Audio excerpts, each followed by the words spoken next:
Hello दोस्तों, मेरा नाम है रुपेश कुमार महतो और आपका हमारे यूट्यूब चैनल में वेलकम है। तो दोस्तों, इस वीडियो में हम लोग बात करेंगे कोरोजन को कैसे कंट्रोल किया जाए। ठीक है, हमने इससे पिछले वाले वीडियोस में हमने बात किया था कि कोरोजन किस किस तरीके से होता है, कोरोजन को कौन कौन सा प्रोसेस जो है जो कोरोजन को कर सकता है, ठीक है, मेटल को कोरोड कर सकता है। इस वीडियो में हम लोग बात करेंगे या फिर आज के वीडियो में हम लोग बात करेंगे कि कोरोजन को कैसे रोका जा सकता है। अब हम लोग कोरोजन को रोकने के लिए क्या क्या प्रोसेस है उसके बारे में पढ़ेंगे। तो टोटल जो मेन आपका प्रोसेस वो 5 प्रोसेस है जिसके माध्यम से हम लोग कोरोजन को रोक सकते हैं। तो देखिए, मैं कोरोजन के रोकने वाले प्रोसेसेस का नाम लिखता हूँ सबसे पहले। ठीक है, तो सबसे पहला है मॉडिफिकेशन ऑफ एनवायरनमेंट। सबसे पहला जो है मॉडिफिकेशन ऑफ एनवायरनमेंट। ठीक है, सेकंड है आपका use of protective coating. Third है आपका टिनिंग, जो आपने थंबनेल में भी देखा था। फोर्थ है आपका galvanising. Fifth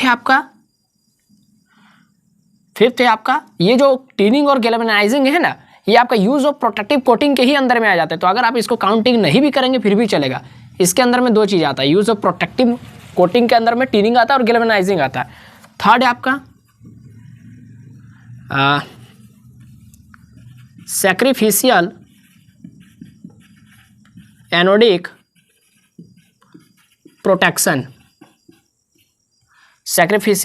protection. And fourth है आपका इम्प्रेस्ड करंट कैथोडिक प्रोटेक्शन। ठीक है, टोटल हमारे पास 4 है।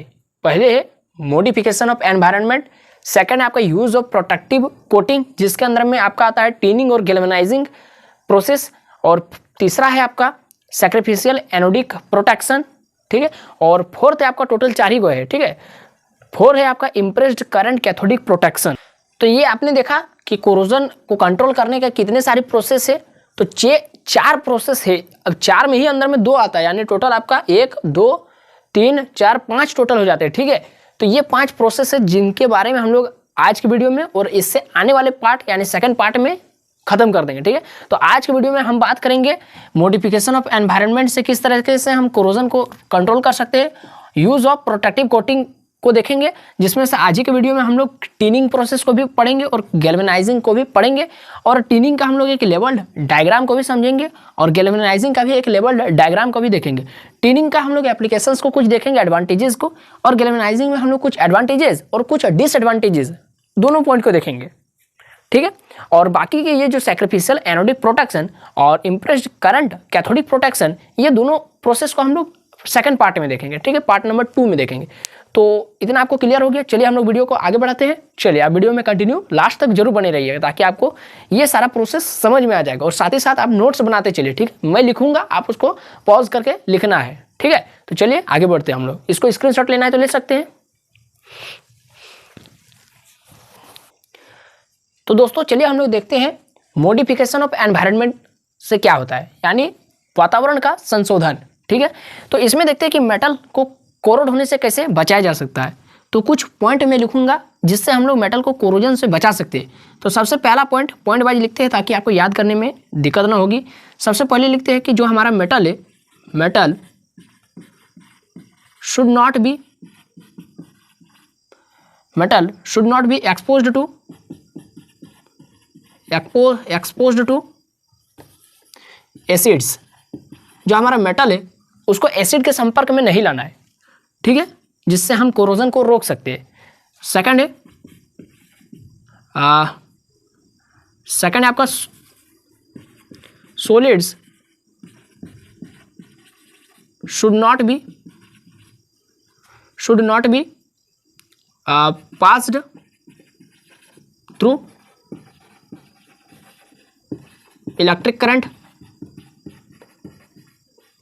ठीक है, कि जितना भी सॉलिड्स है मेटल है वो सबको इलेक्ट्रिक करंट से पास नहीं करवाना है। तो इलेक्ट्रिक करंट से यदि पास हो जाएगा तो मेटल कोरोजन हो जाएगा, मेटल में कोरोजन हो जाएगा। तो ऐसा नहीं करना हमें। थर्ड लिखते हैं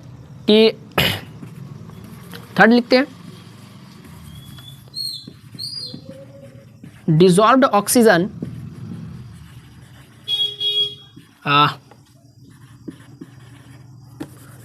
oxygen should not be passed through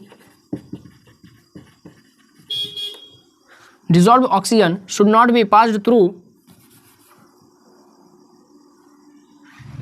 water, कि जो घुलनशील ऑक्सीजन है उसको पानी के संपर्क में नहीं लाना है। ऐसा करेंगे तो फिर क्या हो जाएगा, उस पर कोरोजन की प्रक्रिया हो जाएगी। उसके बाद है लास्ट पॉइंट कि it should also be prevented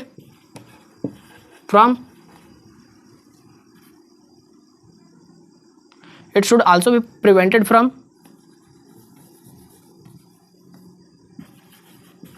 alternating wetting and drawing. ठीक है, बार बार इसको वेटिंग और ड्राइंग नहीं करना है। ठीक है, इससे बचाना है। वेटिंग, इससे पहले हमने वेट कोरोजन देखा था, और ड्राइंग, इससे पहले हमने ड्राई कोरोजन भी देखा था। तो ऐसा हो जाता है, वेट कोरोजन हो जाएगा, ड्राई कोरोजन हो जाएगा, इसीलिए इससे बचा करके रखना है मेटल को। ठीक है, तो ये था हमारा मॉडिफिकेशन ऑफ एनवायरनमेंट, वातावरण का संशोधन। तो इससे हम लोग क्या कर सकते हैं, मेटल को कोरोजन होने से उसको बचा सकते हैं, यानी एक तरह का कोरोजन कंट्रोल है। सेकंड हम लोग देखेंगे यूज ऑफ प्रोटेक्टिव कोटिंग। तो इसको आप स्क्रीनशॉट ले सकते हैं, समझ चुके हैं आई होप। तो दोस्तों चलिए, सेकंड जो हमारा है प्रोसेस है वो है यूज ऑफ प्रोटेक्टिव कोटिंग। ठीक है, यूज ऑफ प्रोटेक्टिव कोटिंग। देखिए, कोटिंग करना है, प्रोटेक्टिव कोटिंग। ठीक है, उसको बचाने के लिए, कोरोजन से बचाने के लिए प्रोटेक्टिव कोटिंग करना है। तो इसी के अंदर में आपका दो प्रोसेस आता है, टिनिंग और गैल्वेनाइजिंग। तो सबसे पहले इसके बारे में थोड़ा दो शब्द लिख देते हैं। Metal can be protected from corrosion, metal can be protected from corrosion by applying organic or inorganic protective coating on its surface। चलिए, ये समझ में आ गया कि metal can be protected from corrosion. Metal को कोरोजन से बचाया जा सकता है। कैसे बचाया जा सकता है, ऑर्गेनिक प्रोटेक्टिव कोटिंग करके या फिर इनऑर्गेनिक प्रोटेक्टिव कोटिंग करके। किस पर, मेटल के सरफेस पर। जैसे कि यहाँ पर दो वर्ड आया है, organic protective coating. Organic protective coating के अंदर में आपका जो एग्जांपल हो जाएगा वो हो जाएगा आपका पेंट कोटिंग। ठीक है, ऑर्गेनिक प्रोटेक्टिव कोटिंग में हम लोग क्या आ जाएगा, पेंट कोटिंग आ जाए। पेंट से हम लोग पेंटिंग करके हम उसको कोरोजन से बचा सकते हैं। इनऑर्गेनिक में आ जाएगा इनऑर्गेनिक प्रोटेक्टिव कोटिंग के अंदर में आ जाएगा आपका एग्जांपल में क्या आ जाएगा, मेटल कोटिंग। अब यहीं से मेटल कोटिंग से ही कहानी स्टार्ट होता है आपका टिनिंग और गैल्वेनाइजिंग का। तो इतना आप लोग पहले स्क्रीनशॉट कीजिए, फिर हम लोग वीडियो में धीरे धीरे आगे बढ़ते हैं। मेटल कोटिंग, तो समझिए दोस्तों, मेटल कोटिंग क्या होता है। मेटल कोटिंग का यूज किया जाता है किस लिए, मेटल को कोरोजन होने से बचाने के लिए। ठीक है, metal coating is used to protect the base metal. जो हमारा बेस मेटल रहेगा जिसको कोरोजन से बचाना है, metal coating is used to protect the base metal from corrosion. ठीक है। मेटल कोटिंग का यूज किस लिए किया जाता है? बेस मेटल को कोरोजन से बचाने के लिए, ठीक है। Metal coating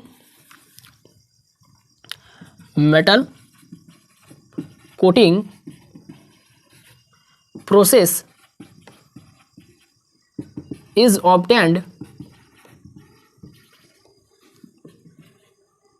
by the following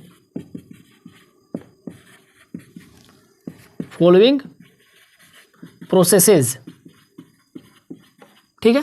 देखते हैं कि क्या कौन कौन से प्रोसेस है जिसके माध्यम से हम लोग मेटल कोटिंग कर सकते हैं। तो सबसे पहला आता है आपका टिनिंग। टिनिंग क्या होता है? शॉर्ट में एक वर्ड में लिख देते हैं यहाँ पर। टिनिंग क्या होता है? टिनिंग होता है आपका कोटिंग ऑफ लेस एक्टिव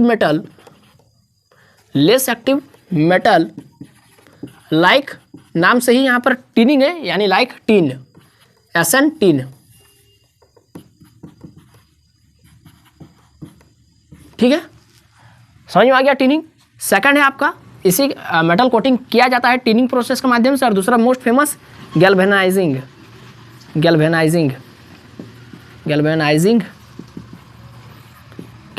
क्या होता है? एक वर्ड में, एक लाइन में इसको भी लिख देते हैं। वहाँ पर हम लोग टिनिंग में टीन का लेपन करते थे, गैल्वेनाइजिंग में किसका हाँ जिंक का करेंगे। Coating of more active metal like zinc. चलिए अब हम लोग देखते हैं एक एक करके टिनिंग प्रोसेस क्या होता है, उसका मैकेनिज्म, चाहे लेआउट जो बोलेंगे, डायग्राम, लेवल डायग्राम, और गैल्वेनाइजिंग क्या होता है उसका लेवल डायग्राम देखेंगे। तो आप इसको स्क्रीनशॉट कर सकते हैं।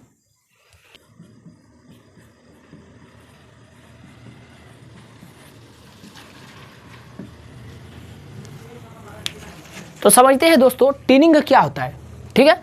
तो लिखते हैं और साथ ही साथ आप भी लिखिए कि it is the process of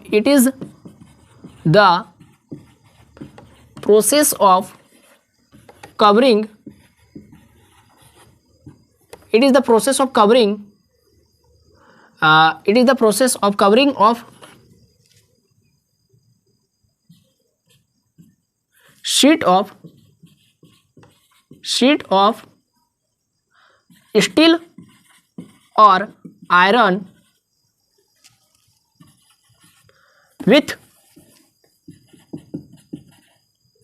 with a coating of thin less metal like SN tin, ठीक है, like tin to protect it from corrosion, ठीक है। समझ में आ रहा है कि टिनिंग क्या होता है? यह एक प्रोसेस होता है कवरिंग ऑफ शीट, ठीक है, ऑफ स्टील और आयरन या फिर स्टील का शीट को कवर करने के लिए, कवर मतलब उसको पूरा लेपन करने के लिए, किससे लेपन करेंगे? With A coating of thin less active metal like tin, ठीक है, पतला सा लेस एक्टिव यानी कम क्रियाशील, किसमें? गैल्वेनिक सीरीज में जो सबसे नीचे रहता है, जो सबसे लेस रिएक्टिव रहता है, वैसे मेटल लाइक टीन का पतला सा कोटिंग किस पर किया जाता है? स्टील या फिर आयरन के शीट पर, उसका कवर करने के लिए, टू प्रोटेक्टेड फ्रॉम कोरोजन, ताकि उसको कोरोजन से बचाया जा सके। तो इसी प्रोसेस को हम लोग क्या बोलेंगे? इसी प्रोसेस को क्या बोलेंगे? टिनिंग बोलेंगे। इतना आपको समझ में आ रहा है? यानी टीन का परत चढ़ाने की प्रक्रिया को क्या बोलते हैं? टिनिंग बोलते हैं। इतना क्लियर हो रहा है? अब इसका हम लोग सुंदर से एक फिगर छापते हैं, ठीक है। तो आप इसको पहले स्क्रीनशॉट कीजिए, फिर ऊपर में हम लोग फिगर छापेंगे और उसका नीचे में 2 3 4 पॉइंट लिखेंगे। चलिए इसको उतार लीजिए, हाँ ठीक है। तो देखते हैं दोस्तों इसका एक लेवल डायग्राम जो आपका एग्जाम में आता है, बहुत बार पूछा जाता है। देखिए लेवल डायग्राम ध्यान से समझिएगा, इसका डायग्राम बहुत बच्चे नहीं समझ पाते। देखिए ध्यान से समझिए, शुरू किधर से हो रहा है ध्यान से समझिए। सबसे पहला जो हमारे पास क्या है, हमने डेफिनेशन में क्या देखा कि शीट ऑफ स्टील और आयरन, ठीक है, शीट रहेगा, पतला सा शीट रहेगा, ठीक है, वो स्टील का भी हो सकता है, आयरन का भी हो सकता है, जिसको क्या करना है? कवर करना है। किससे कवर करना है? Thin less active metal like tin से उसको लेपित करना है। तो मेरा पास है क्या? Base metal, thin sheet of steel या फिर आयरन। ठीक है, मेरा पास स्टील या आयरन का क्या है, शीट है। तो शीट पतला सा रहता है। तो मान लेते हैं ये है मेरा पास क्या, शीट है, शीट ऑफ स्टील, स्टील का शीट है, या फिर आयरन का भी हम मान सकते हैं।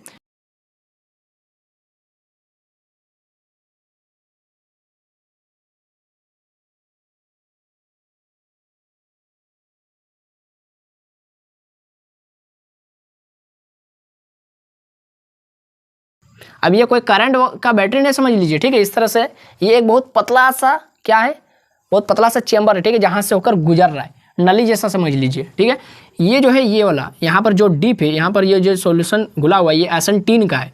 यहाँ पर लिख भी दीजिए मोल्टेन टीन। आगे बढ़ रहा है और यहाँ से पार करने के बाद, यहाँ से पार करने के बाद ये कहाँ कहाँ तक अभी गुजरा है, अभी H2SO4 का बात से गुजरा, फिर अभी बात of flux of zinc chloride से गुजरा, फिर मोल्टेन टीन से गुजर रहा है, उसके बाद ये पाम ऑयल से गुजरेगा। ठीक, पाल्म ऑयल, ये रोलर लगा हुआ है, रोलर का बहुत इंपॉर्टेंट यहाँ पर रोल है। ठीक है, उसके बाद ये जैसे जैसे यहाँ से निकल रहा है, ये रोलर लगा हुआ है, हॉट रोलर, ये इसका नाम दे देते हैं यहाँ पर हॉट रोलर्स। ठीक है, हॉट रोलर लगा हुआ है। ये जो यहाँ पर क्या है, पाम ऑयल है, पाम ऑयल। ठीक है, और यहाँ पर भी आप दे सकते हैं ये वाला नली जैसा संरचना।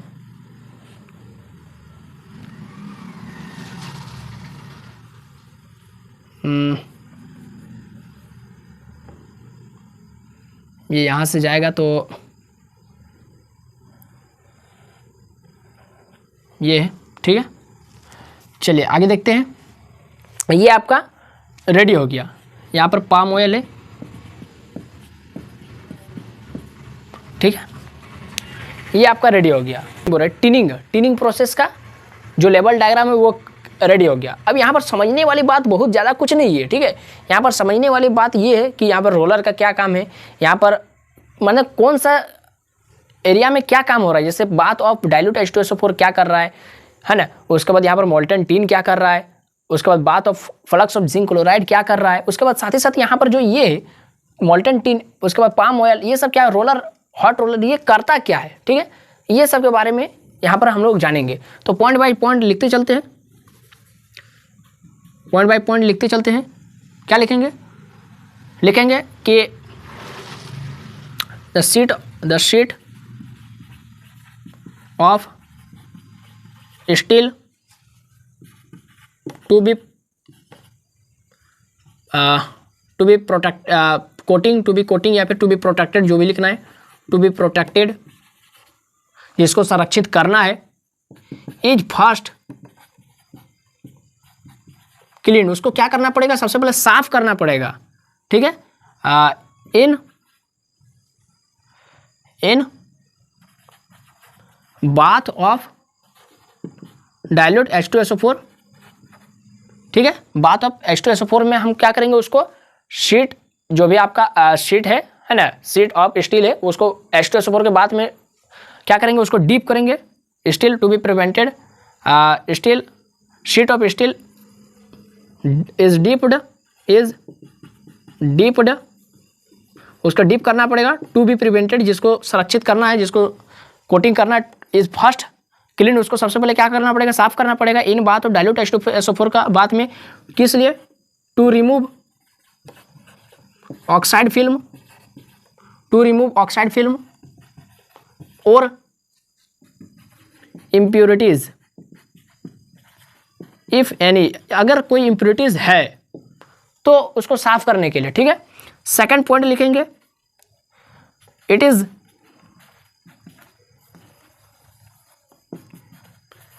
देन डीप्ड, उसके बाद इसको डुबाएंगे कहां पर, bath of flux of zinc chloride, it is then dipped in the bath containing इसमें क्या रखा हुआ है, containing flux of molten zinc chloride, ठीक है, जहां पर क्या है मोल्टेन अवस्था में क्या है जिंक क्लोराइड डीप किया घुला हुआ है, वहां पर हम लोग डीप करेंगे किसको, ये जो स्टील का शीट है उसको डीप करेंगे, ठीक है, इतना क्लियर है। उसके बाद यहाँ से डीप करने के बाद अच्छा यहाँ पर होगा क्या, यहाँ पर जो अभी जो इम्प्योरिटीज हटाए वो फिर से एक बार अच्छा से साफ हो जाएगा। अच्छा से साफ होने के बाद ये कहाँ जाएगा, मोल्टेन टीन में जाएगा। यहाँ से 25 से 30 मिनट रखेंगे यहाँ पर, ठीक है, यहाँ पर ये स्टील का शीट जो है आया है उसको यहाँ पर 25 से 30 मिनट रखेंगे। क्यों, ताकि ये जो पूरा साफ हो चुका है स्टील का शीट पूरा साफ हो गया है, अब इस पर क्या करेगा, मोल्टेन टीन का लेपन होगा, ठीक है, ये जो टीन है वो उस पर चढ़ जाएगा, ठीक है, लेपन हो जाएगा। इसके लिए 25 से 30 मिनट का यहाँ पर उसको डुबा करके रखेंगे।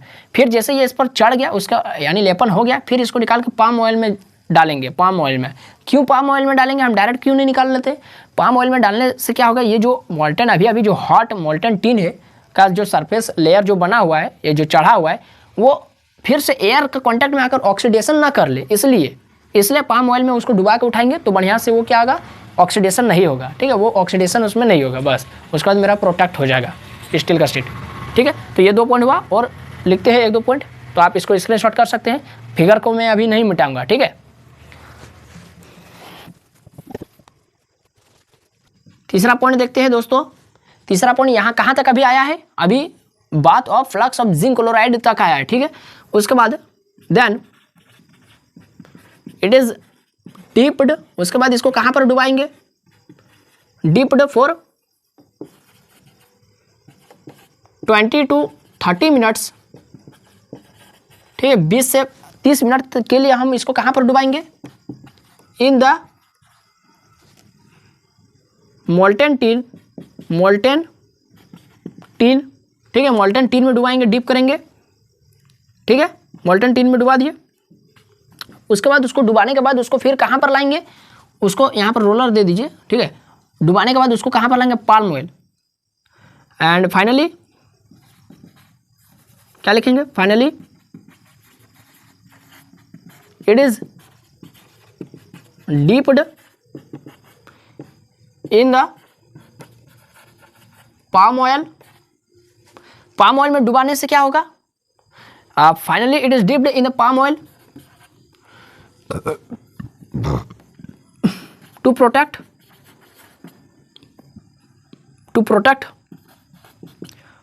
Hot surface of tin sheet, tin steel sheet, tin hot surface, क्या लिखिए, finally it is dipped in the palm oil to protect hot surface of tin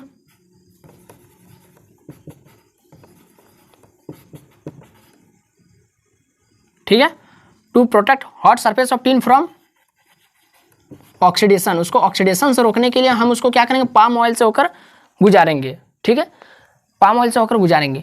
अब यहाँ पर लास्ट में आपका जो मेन काम करता है, मेन काम यहाँ पर हॉट रोलर का काम रहता है, ठीक है। Then it is passed through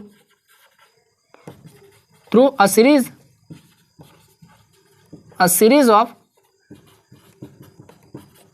hot rollers, to give uniform layer. ये हॉट रोलर क्या करता है, ये जो देखिए यहाँ पर रोलर जैसा जो बना हुआ वो उसको जो शीट है जो यहाँ से कोटिंग करके निकल रहा है, ठीक है, टीन का लेपन करके निकल रहा है, वो उसको यूनिफॉर्म लेयर प्रोवाइड करता है। यूनिफॉर्म लेयर सारा जगह उसको अच्छा से लेपन कर देता है, ठीक है, अच्छा से लेपन कर देता है। एंड रिमूव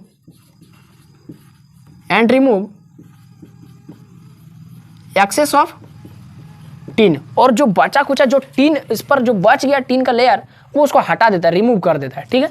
जो बचा कुचा जो टीन है ना, जैसे कहीं पर मोटा यदि टीन चढ़ गया है तो उसको फिर फिनिशिंग करके जो बच गया है ना मटेरियल जो बच गया उसको छांट देता है, ठीक है, और एकदम साफ सुथरा एकदम यूनिफॉर्मली लेयर उसको क्या करता है, बना करके आगे बढ़ाता है।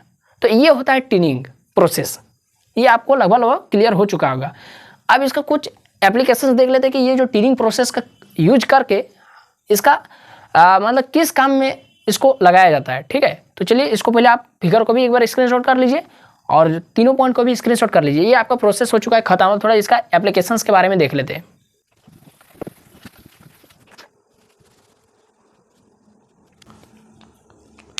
तो चलिए दोस्तों आप देखते हैं कुछ इसके applications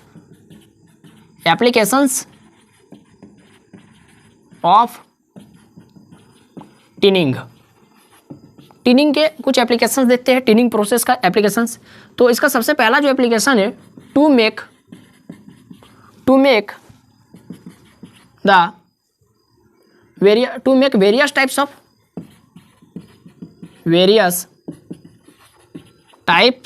various types of container, protective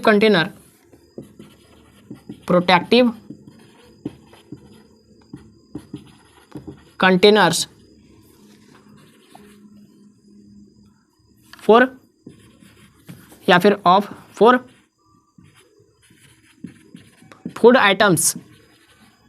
ठीक है, देखिए इसका जो लार्ज अमाउंट में या फिर बड़े फील्ड में अगर इसका यूज किया जाता है तो फूड कंटेनर है ना, फूड आइटम्स को रखने के लिए जो कंटेनर, प्रोटेक्टिव कंटेनर आता है उसको बनाने के लिए, ठीक है, या फिर उसको लेपन टीन का किया जाता है, उसको उस पर टीन का लेपन किया जाता है। ठीक है, फूड आइटम्स। और क्या क्या हो जाएगा, किचन यूटेंसिल्स, ठीक है, जो रसोई के बर्तन वगैरह वो सब में भी आपका टीनिंग प्रोसेस का यूज किया जाता है। और मेडिसिन्स में भी हो जाता है इसका यूज, और पिकल्स, अचार में भी इसका यूज किया जाता है। ठीक है, etc बहुत सारा चीज़ों में इसका यूज किया जाता है। सेकंड देखते हैं copper wire is tinned to facilitate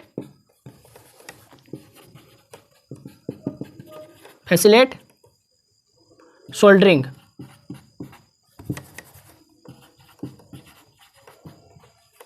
ठीक है, कॉपर वायर में भी आपका टिनिंग प्रोसेस का यूज किया जाता है। ठीक है, सोल्डरिंग में सहूलियत देने के लिए, ठीक है, आसान प्रदान करने के लिए। उसी तरह से कॉपर वायर ही नहीं बल्कि कॉपर शीट में भी tinned copper sheet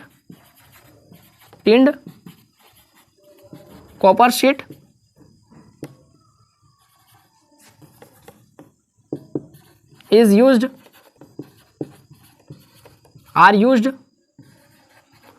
for soldering।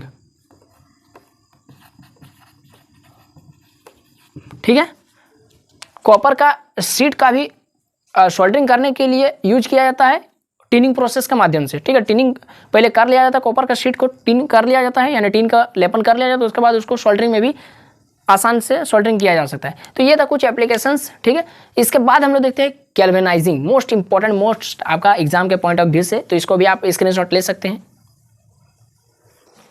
तो चलिए दोस्तों अब हम लोग देखते हैं गैल्वेनाइजिंग क्या होता है। तो गैल्वेनाइजिंग एक ऐसा प्रोसेस है जिसमें मेटल को कोटिंग तो किया जाता है, लेकिन मोर एक्टिव मेटल के माध्यम से, more active metal like zinc के माध्यम से हम इसको कोटिंग करेंगे। ठीक है, मेटल को, वो आपका आयरन का शीट भी हो सकता है या फिर स्टील का भी शीट हो सकता है। ठीक है, तो क्या लिखेंगे, इट इज द प्रोसेस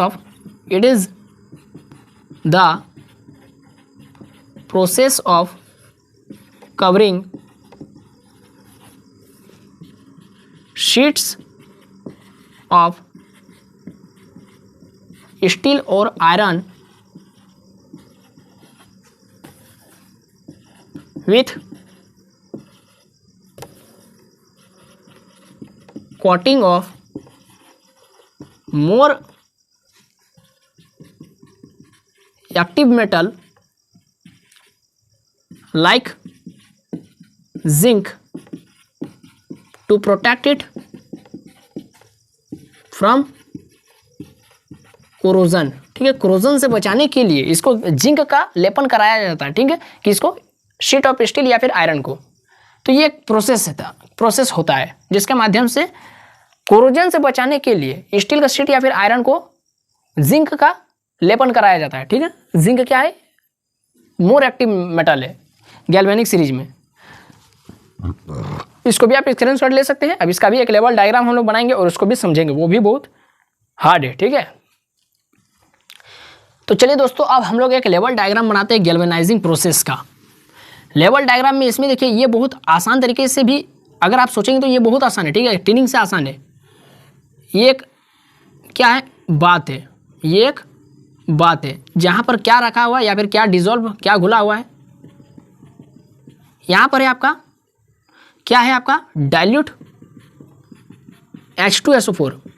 अब डाइल्यूट H2SO4 क्यों रखा हुआ है, ताकि उससे ऑक्साइड फिल्म को रिमूव किया जा सकता है, या फिर अगर कोई इंप्योरिटीज प्रेजेंट है शीट ऑफ स्टील या फिर आयरन में, ठीक है, तो वो रिमूव हो सके। उसके बाद यहाँ पर जैसे आपका इसको डालेंगे, किसको, शीट ऑफ स्टील, ठीक है, स्टील का शीट को हम लोग डाले हैं। ये सब जो बना रहे सब रोलर होता है, ठीक है, हॉट रोलर यहाँ से निकलता है। जैसे आप निकालेंगे, चाहे आप ऐसे निकालेंगे या फिर किसी तरीके इधर ऊपर से भी निकाल सकते हैं। उसके बाद यहाँ से होकर ये कहाँ पर जाता है,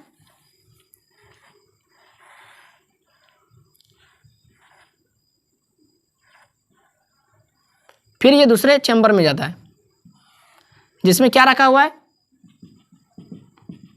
मोल्टेन जिंक रखा हुआ है, मोल्टेन जिंक। तो यहाँ से ये होता है, डूबता है और इस तरह से निकलता है, डीप होता है। उसके बाद इसको एक चैम्बर में हम लोग रखते हैं, ड्राइंग चैम्बर में, ठीक है।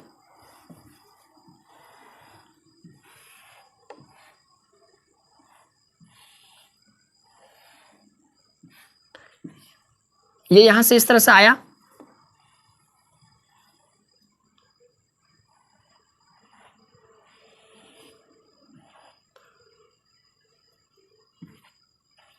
ये जो इधर से घुस रहा है और इधर से जो निकल रहा है, ये है आपका क्या है जानते हैं, ये आपका हॉट एयर है, हॉट एयर, ठीक है। उसके बाद ये जो आपका स्टील का शीट आ रहा है ना, इसके बाद ये जो आपका जाता है कहाँ पर जाता है, ये फिर जो मोल्टेन जिंक है ना, ये फिर मोल्टेन जिंक में ही जाता है, ठीक है। ये जो है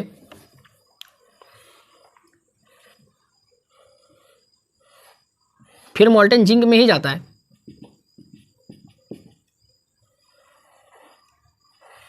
मोल्टेन जिंक में इस बार क्या हो गया, ये जो मोल्टेन जिंक है, ठीक है, molten flux of molten zinc, ठीक है, फ्लक्स ऑफ मोल्टेन जिंक है। ये इसको अब हम लोग, इसका जो बात है, इसका बात के सरफेस को अब हम लोग ढक दिए, क्या कर दिए, ढक दिए। किससे ढक दिए हैं, किससे ढक दिए हैं, ठीक है, ये ऑक्साइड का फॉर्मेशन ना करे इसके लिए इसको हम ढक दिए। किससे ढक दिए, NH4Cl का फ्लक्स से ढक दिए, ठीक है, NH4CX का फ्लक्स से ढक दिए।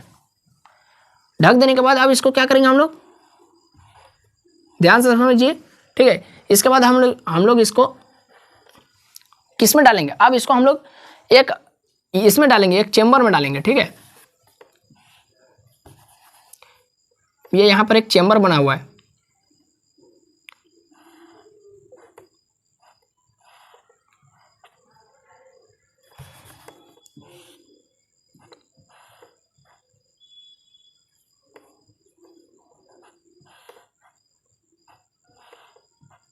ठीक है, ये चेंबर बना हुआ है। उससे पहले यहाँ पर डबल रोलर भी है, ठीक है, यहाँ पर जो पेयर ऑफ रोलर्स है,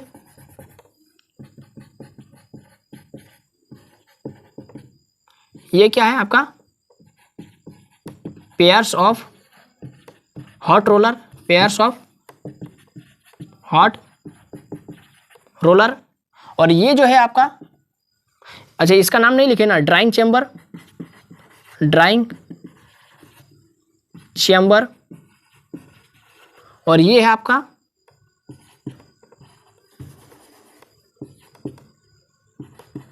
एनिलिंग चेंबर, ठीक है, ये आपका एनिलिंग चेंबर। और इस तरह से आपका जो शीट ऑफ मेटल है वो निकल जाता है। तो इतना सारा प्रोसेस होता है, ध्यान से देखिए, इतना सारा प्रोसेस होता है, ठीक है। अब इसको हम लोग लैंग्वेज में लिखेंगे कि कहाँ पर क्या क्या हो रहा है। तो सबसे पहले ये जो मेन चीज़ यहाँ पर होता है, मेन चीज़ ये जो गिर रहा है ये कुछ दूसरा चीज़ नहीं गिर रहा है, यहाँ पर जो आपका जिस तरह से हम लोग टीनिंग में देखे थे कि जो एक्सेस टीन था वो जो बच चुका था वो रिमूव हो रहा था। कौन रिमूव कर रहा था? रोलर, हॉट रोलर रिमूव कर रहा था। उसी तरह से यहाँ पर जो रिमूव करेगा यहाँ पर भी pair of hot roller he remove करेगा, ठीक है। लेकिन इतना सारा प्रोसेस होने के बाद अब यहाँ पर एक एक करके प्रोसेस के बारे में हम लोग लिखते हैं कि यहाँ पर हो क्या रहा है। तो सबसे पहले लिखेंगे कि the sheet of steel is dipped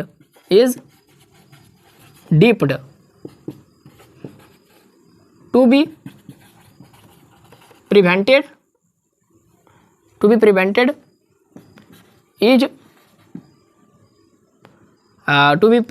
is first cleaned। उसको सबसे पहले क्लीन करेंगे इन डाइल्यूट H2SO4, ठीक है। उसको डाइल्यूट H2SO4 में हम लोग बाद में क्या करेंगे, उसको डालेंगे ताकि वो क्लीन हो जाएगा, ठीक है। Clean to remove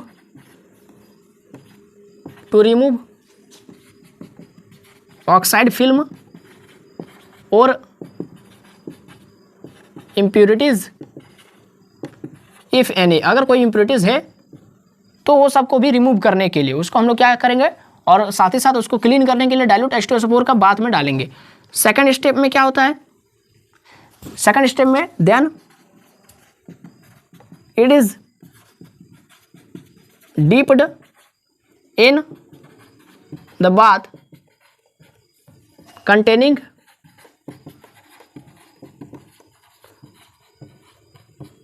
molten zinc का कंटेनर में हम उसको डाल दिए, ठीक है। थर्ड स्टेप में क्या होता है? And pass through drawing chamber, इसी में लिख दीजिए एंड। तो दोस्तों देखते हैं कि अब यहाँ पर हम लोग क्या करेंगे कि इसके बाद ये जो डीप होगा, ये जो स्टील का शीट है वो अब molten flux of molten zinc में जाएगा, ठीक है। तो it is then dipped in the bath of molten zinc at temperature, कुछ टेम्परेचर भी देना पड़ेगा, एट 425 से 430 डिग्री सेंटीग्रेड। किसी किसी बुक में यहाँ पर आपको 425 से 460 डिग्री सेंटीग्रेड भी रहता है, ठीक है। तो वो भी कोई दिक्कत नहीं है, तो ठीक है। इतना temperature and covering the surface of bath with flux of